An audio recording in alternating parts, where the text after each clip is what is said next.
नाज़रीन, इस वक्त हम मौजूद हैं शाही कब्रिस्तान जो कि चौलिस्तान में है और यहाँ की तकरीबन 200 साल पुराना ये कब्रिस्तान है। खुला मैदान है और चंद कब्रें हैं। यहाँ के लोगों ने इसकी केयर टेक की हुई है। और हुक्मरान ऐसे भी गुजरे हैं कि जिन्होंने अपने एक बेटे को नामजद किया वलीअहद के तौर पर और उनका नाम था रहीम यार खान। आखिरी हुक्मरान थे बकायदा जिनको टाइटल मिला हुआ था और 1955 में जब ये मर्ज कर दी गई, उनकी ख्वाहिश थी कि मैं उनके कदमों में रहूं और मेरा मज़ार उनके सर की तरफ ना बनाया जाए।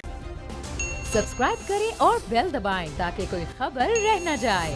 अस्सलामुअलैकुम जी, बोल न्यूज़ के साथ मैं हूँ आपकी मेज़बान मरियम इकराम। जी नाज़रीन, इस वक्त हम मौजूद हैं शाही कब्रिस्तान जो कि चौलिस्तान में है और यहाँ की तकरीबन 200 साल पुराना ये कब्रिस्तान है। और आप मेरे पीछे देख रहे होंगे, आपको किला नुमा कुछ बिल्डिंग्स नज़र आ रही हैं।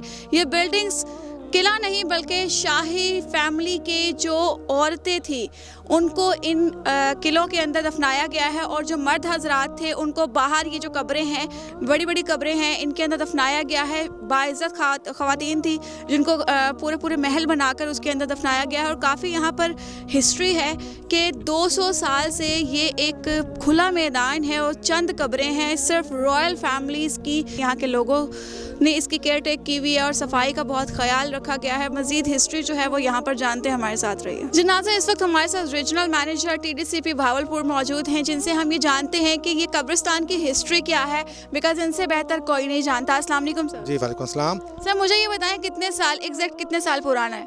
देखें, 1703 में सल्तनत भावलपुर का आगाज़ हुआ। उन्होंने ये इलाका फ़तह किया। ये लोग सिंध से आए थे यहाँ पर, पहले शिकारपुर आए, शिकारपुर से भी इनको धकेल दिया गया सिंधियों ने और फिर ये यहाँ पर चले आए। और यहाँ पर जो कि ये क्लेम करते हैं कि हम हज़रत अब्बास अलैहिस्सलाम हुज़ूर पाक के चचा सल्लल्लाहु अलैहि वसल्लम के चचा उनसे निस्बत रखते हैं। तो इनको बड़ी पज़राई मिली और यहाँ पर इन्होंने अपनी सल्तनत कायम कर ली। और इनके तकरीबन कोई 13 हुक्मरान गुजरे हैं। उनमें से सिर्फ 2 जो शुरू के हुक्मरान हैं उनकी कब्रें यहाँ पर नहीं हैं। उनमें से जो पहले हुक्मरान हैं उनकी कब्र है शिकारपुर में, जो दूसरे हुक्मरान गुजरे हैं उनकी कब्र है फोर्ट अब्बास के करीब। बाकी तकरीबन कोई 11 के करीब हुक्मरान यहाँ पर उनका मदफन है। और फिर मज़े की बात यह कि तमाम के तमाम एक चैम्बर है मुस्ततिल शक्ल में, वो तमाम मेल हुक्मरान उसके अंदर मदफून हैं। और जो इनकी मलकाएँ हैं, बीवियाँ हैं, वो जो आप ये टोम देख रहे हैं इसके अंदर उनके मस्कन है आखिरी। और उनमें से बाज़ इस टोम के अंदर बाज़ में 1 बीवी है, बाज़ में 2 ख़वातीन हैं, बाज़ में 3 भी हैं। तो ये सब के सब यहाँ पर ये इनका शाही कब्रिस्तान है। और शाही फैमिली के अलावा किसी और शख्स को यहाँ पर आखिरी बसेरा की इजाज़त नहीं है। सिर्फ रॉयल फैमिली के ही लोग ही यहाँ पर आकर अपना आखिरी क़यामगाह रखते हैं। अच्छा सर, वैसे तो ये कब्रिस्तान तकरीबन 200 साल पुराना है। मुझे ये बताएं, ये टॉम जो है ये तभी बनवाए गए थे या फिर ये बाद में बनवाए गए?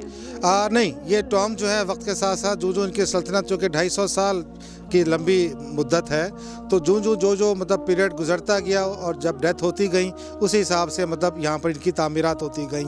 लेकिन ये ज़रूर मैं बताऊँगा कि जो हुक्मरान था उसकी बीवी ने ख्वाहिश की कि मेरे खामिंद या मेरे शौहर के सामने ही या बैग पर ही मेरी आखिरी रिहाइशगाह हो। तो वो कहाँ पर है?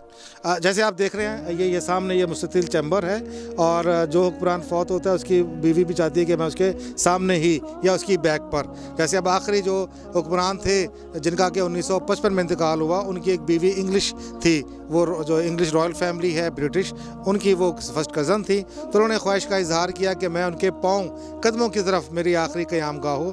तो आप देखेंगे वहाँ पर कि वो मार्बल का बड़ा खूबसूरत उनका वहाँ टॉम बना हुआ है। सही। तो सर टोटल कब्रें कितनी मौजूद होंगी इस वक्त यहाँ पर? तकरीबन कोई 100 के करीब, जिनमें से कुछ तो जो है वक्त के साथ साथ जो इब्तदाई दौर में कब्रें बनी वो फ्लैट हो गई, लेकिन बाकी जिनके आसार हैं वो तकरीबन 100 के करीब होंगी। अच्छा सर, एक पर्सनैलिटी के बारे में है कि जो शहर है रहीम यार खान, उनकी जो कब्र है वो भी यहाँ पर है?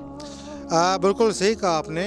एक जो हुक्मरान ऐसे भी गुजरे हैं कि जिन्होंने अपने एक बेटे को नामजद किया वलीअहद के तौर पर और उनका नाम था रहीम यार खान।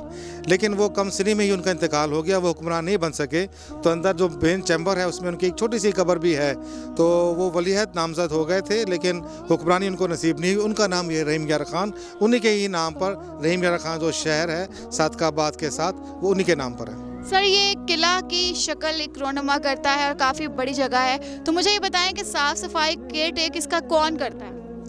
देखें, ये सारा का सारा इलाका अब्बासी फैमिली की ज़ाती प्रॉपर्टी और मलकियत है। किला द्रावड़ अभी हम जाएंगे, वहाँ भी आप देखेंगे कि किला द्रावड़ उनकी ज़ाती मतलब वो किला है और उनका ज़ाती हैसियत में वो उसको इस्तेमाल करते हैं। गो क्या वो उसकी वो बात तो नहीं रही जो एक दौर में होती थी, लेकिन प्रॉपर्टी उनकी पर्सनल है वो। सर ये बताइएगा कि यहाँ पर सारी बिल्डिंग्स जो हैं, सारे जो बने हुए हैं मेज़ार वगैरह जो भी कब्रें हैं उनकी, सारों के एक तरह के हैं इंटीरियर। एक बिल्डिंग सफ़ेद रंग की सबसे मुख्तलिफ है, वो क्यों?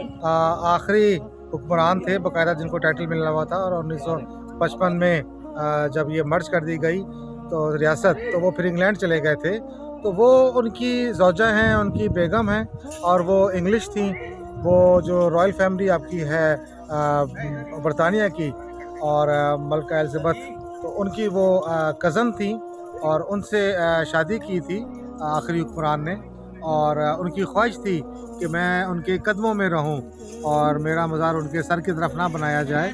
मुझे पसंद है कि मैं अपने खामिद के कदमों की, तो इसी बेस के ऊपर उनको वहाँ दफनाया गया, और उन्हीं की ख्वाहिश पर उसको सफ़ेद संग मरमर, वो ताजमहल से बड़ी अपना उनको निस्बत थी, और तो उसी को ही उन्होंने पेश नज़र रखते हुए सफ़ेद मार्बल से वो तैयार की गई। जी नाज़रीन, जैसे कि आप लोगों ने देखा कि शाही कब्रिस्तान मैंने आपको दिखाया और यहाँ की थोड़ी सी हिस्ट्री भी जानने की कोशिश की। यहाँ पे सिर्फ रॉयल फैमिलीज को ही तदफीन किया जाता है और रॉयल फैमिलीज ही यहाँ पर आती हैं।